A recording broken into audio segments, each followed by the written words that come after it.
Welcome to Inside Games, the only gaming news show brave enough to be confused about Black Myth Wukong. Yeah, don't get us wrong here. I mean, the game looks great. It's fun to play. But so are a lot of games nowadays. We're not exactly starved for Souls-likes that have a little glitz and glamour. So why is this one suddenly shattering all kinds of sales and player records? Why indeed, Lawrence? Luckily, that is exactly the sort of thing we actually talk about on this show, so continue watching. But that's not all we have for you for this week's Inside Games Roundup. Indiana Jones is coming to PlayStation 5, Nintendo's shutting down Animal Crossing Mobile, and finally, news about a politician that doesn't make us want to turn into sludge and soak into the earth and disappear for all time.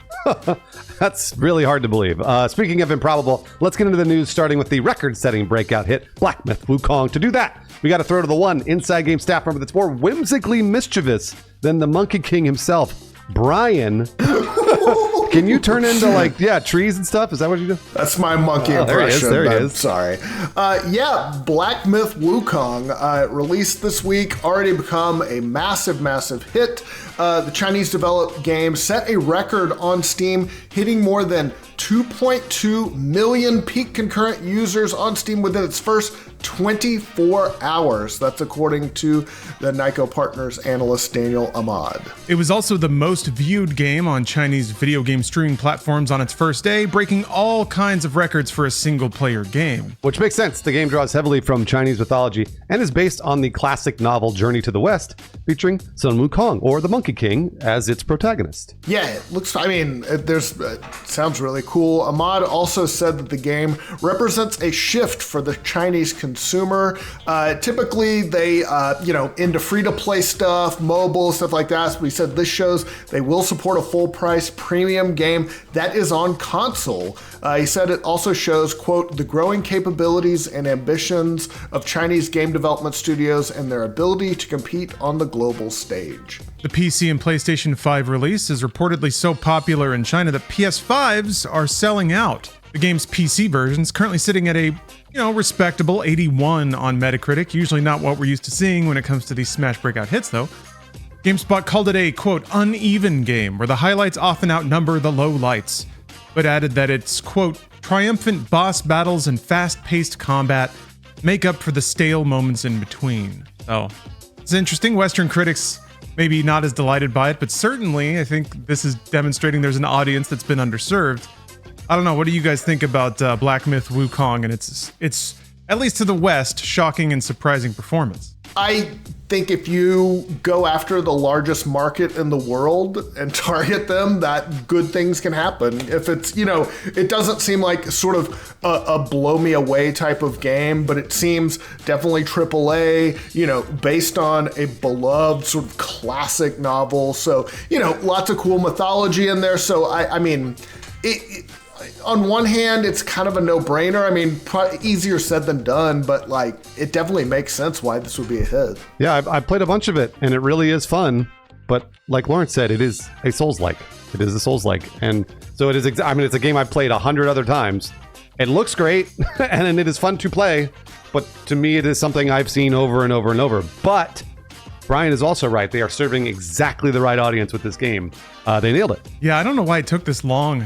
Or rather, I kind of do. I haven't followed the Chinese gaming market as closely as the Western gaming market, obviously, but it seems like the Chinese government's media standards have been standardized long enough that a game like this could be developed and released on a platform that's actually available. I know game consoles struggled to get approved there for decades. Even Steam only launched there officially 3 years ago, I think, in 2021. I just looked that up. So it's been difficult, and I think that's why its game popularity is more in the mobile space, because those games you can actually turn around and release in the span of time that their media guidelines stay about the same, and it can get approved. So I guess this is evidence that Steam is a platform, or PlayStation 5 is a platform. You can start development on that with a high budget, something that takes a few years to make, and reasonably assume that platform's still going to be around, and you'll actually be able to release when you're done developing.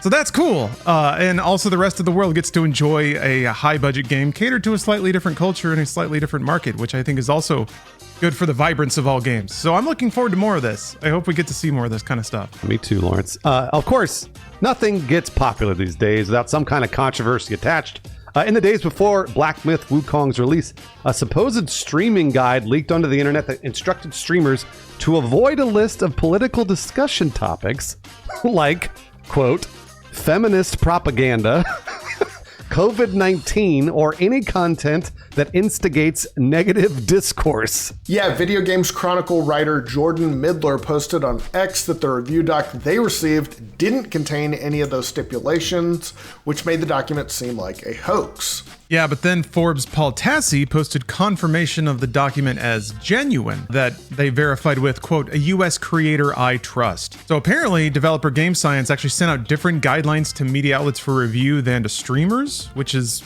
weird in itself. That's very interesting. Either way, the stipulations are uncommon for content creators and kind of stoked a little bit of a culture war for those that tend to, that particular culture war.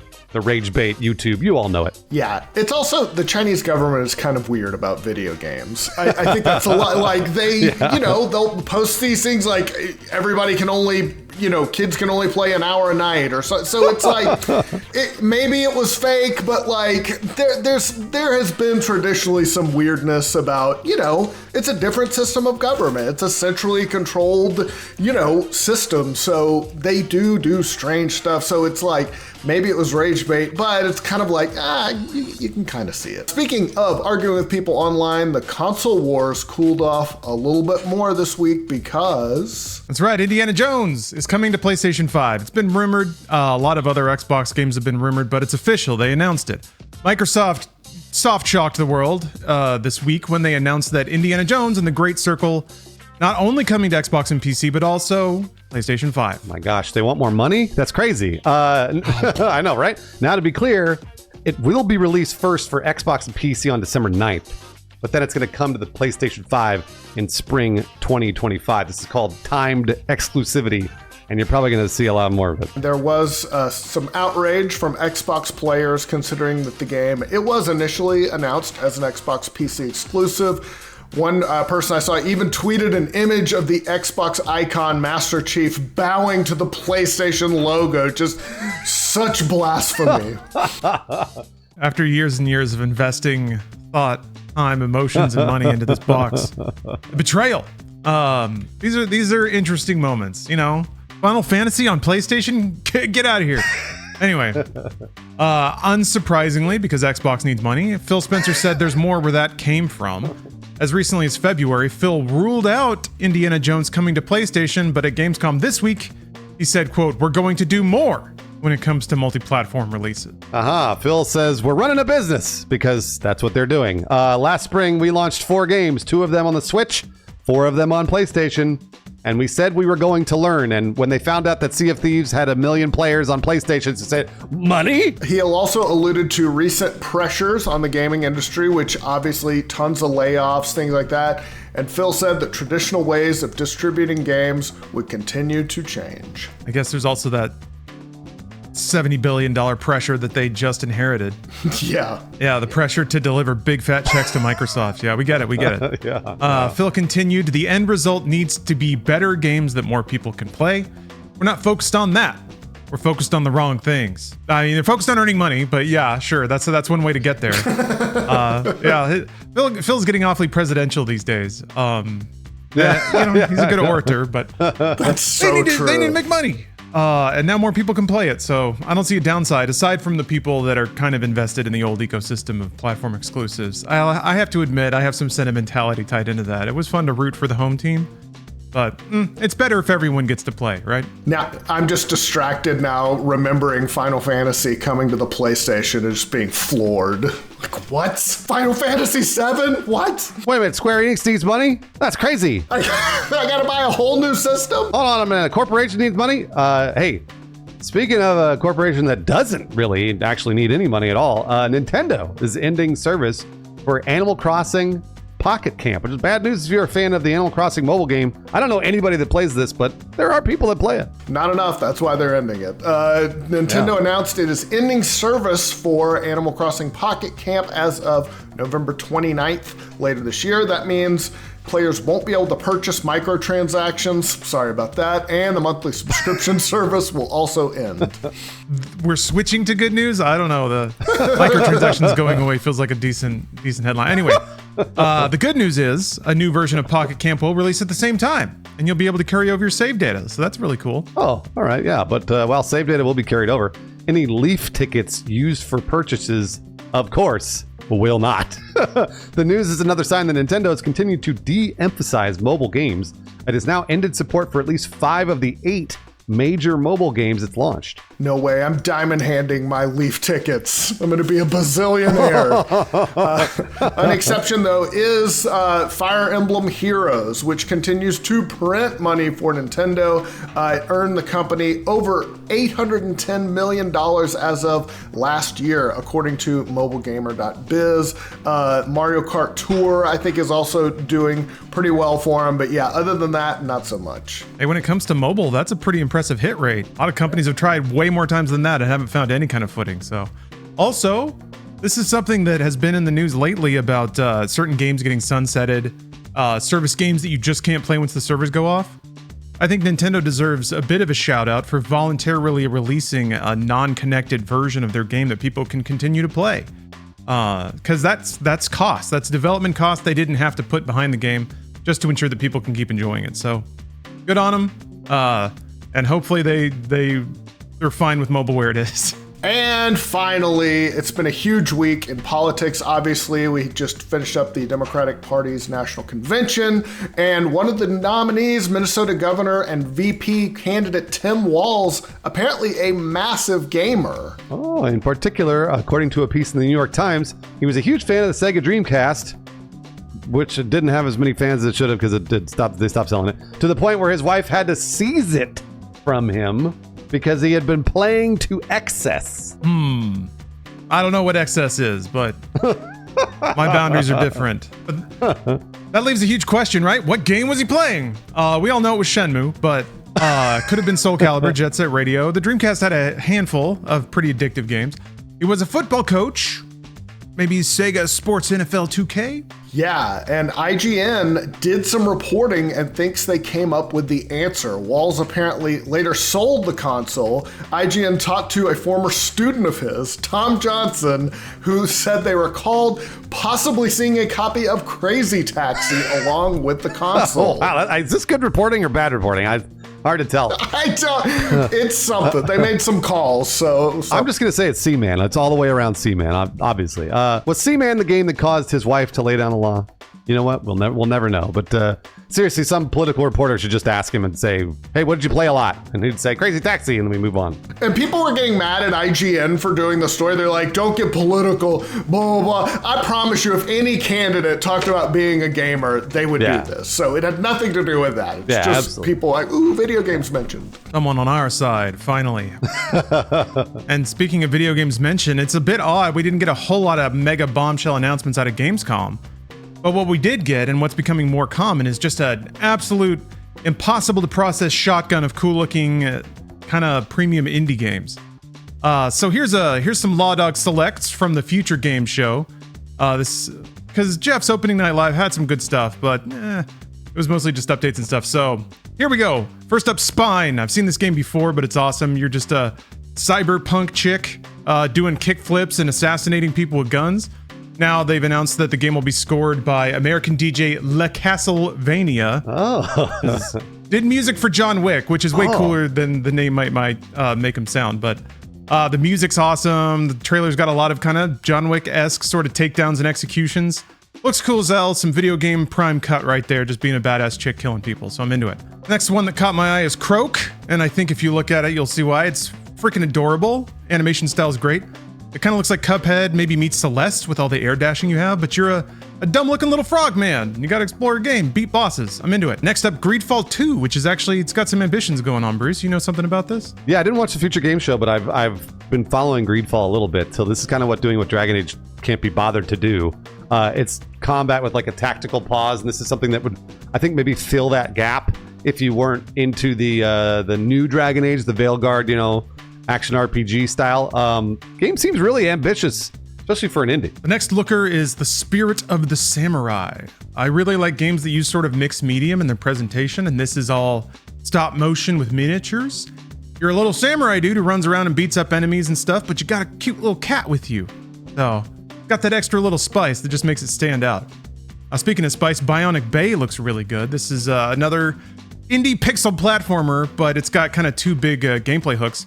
One is that you'll swap positions with objects in the stage, and then the second is that you rotate the entire stage as you're doing that. So there's a lot of stuff where you got to change gravity to drop a box into the way of a laser and then swap places with it so that it blocks it while you're falling. And I don't know, the trailer had a lot of mind-bending shit going on. So it's been a while since I've seen a trailer like that made me go like, whoa, I can't imagine doing that in the game. So it looks cool. Bruce, you know a little thing about, something about Beyond Galaxy Land? Yeah, I've been, again, another one to kind of just keeping track. I sort of check in on these games from time to time on Steam and other places. So Beyond Galaxy Land's like a pixel art RPG. There's a ragtag band of misfits tromping across the galaxy. Looks a little trippy, which is always fun. I know that always appeals to Lawrence. And games that go weird places is something we see, like Star Wars Outlaws is coming out soon, right? We're not going to see that go trippy places. But we're going to see all this kind of stuff happening in indies, and I think that's what these indies are best at. Yeah, Star Wars can get psychedelic, but rarely chooses to. No. And this last one was really, really charming just because I guess there's just something about clunky switches and buttons, which is mostly what this game is. But it's shortened to PVVK, or let's see here, Planeten Verteidigungskanalen Kommandant. I think I almost got it. I botched it a little bit, but it's the way the developer describes it is a Space Invaders, except you're controlling the cannon, and the cannon is really old and shitty. So you have to do all the trajectory calculations manually. Got to load the shells, print out a report of the fire trajectory you're having, and like collide with these spaceships in midair. And to do that, it's kind of like Papers, Please at that point. You have to go to this giant bank of dials and switches and knobs and just like set everything right, pull the chunk at the right time, wait for things to charge up. So it's a whole ordeal, but they made it look pretty satisfying in the trailer. And games like that, they kind of have a subversive story layer usually to go along with it. So I'm looking forward to that. Plus it just like the imagery of it looks really awesome. This giant UFO coming down in the far, far distance, these explosions in the clouds. It's got a neat look about it. So that'll round out the Law Dog and Bruce Selects. A lot of good gaming in there, but again, not huge sequels to franchises that used to burn the barn down. Now we got to go to the Brian Selects. Other than Dragon Quest, Brian, what's? All right, let's do a 5-second review. We talked about it earlier. Black Myth Wukong. I want to play it, but this is what always throws me. Non-humanoid characters freak me out. I don't know. It's like I don't know if it's something. That's not Uncanny Valley. There's got to be something, but I need to play a human. So a monkey man. He's a hot monkey man though. He's really hot. Just you saying that skeeved me. So I'm probably gonna stay away. I'm sorry, China. All right, let's talk about the video games coming out this week. First up, Core Keeper. Explore an endless cavern of creatures, relics, and resources in a mining sandbox adventure for 1 to 8 players. Mine, build, fight, craft, and farm to unravel the mystery of the ancient core. It comes to every single platform, August 27th. Gundam Breaker 4. Create your own Ultimate Gundam in the newest Gundam Breaker. With more customizable parts than ever before, you finally have the freedom to build your perfect Gunpla. Test it in battle using the brand new dual weapon system and break parts off your enemies and add them to your collections. Get pissed when you accidentally clip off part of the model and you have to throw it away and you spent a lot of money for nothing. It's coming to PC, PS4, PS5, and Switch. August 29th. And they rifled deep in the box for this one. Shadow of the Ninja Reborn. After 33 years in the shadows, prepare to see this legendary action-adventure in a new light. Looking and playing better than ever before, Shadow of the Ninja Reborn is Tango Project's remake of a cult classic that fans have been waiting for.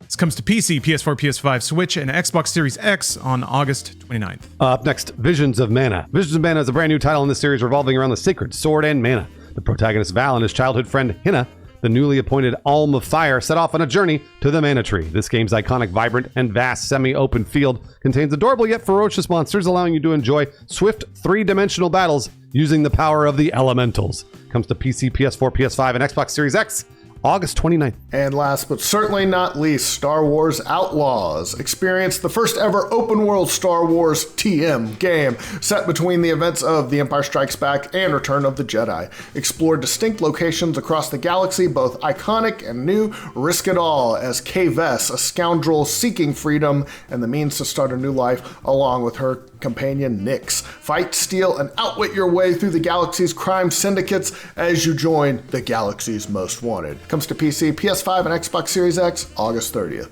That'll round up what's coming out next week. At the end of the show here, we'd like to thank some patrons that make this entire thing possible. We love talking about gaming news and sharing everything that's going on, and you guys make it possible. So thank you very much. Zach DeHack, Dylan Hiley, Spirit Bear, Scotty Ryan, Loveless, and Rook, thank you very much for the support. Yeah, thanks again for supporting the Inside Games Patreon, allowing us to do this every single week. Got a few more to thank. Keto White, Ray Pichardo, Dougal Tootbo, Brown Sugar, Lenny Eves, and Tito 007. We wouldn't be here without you.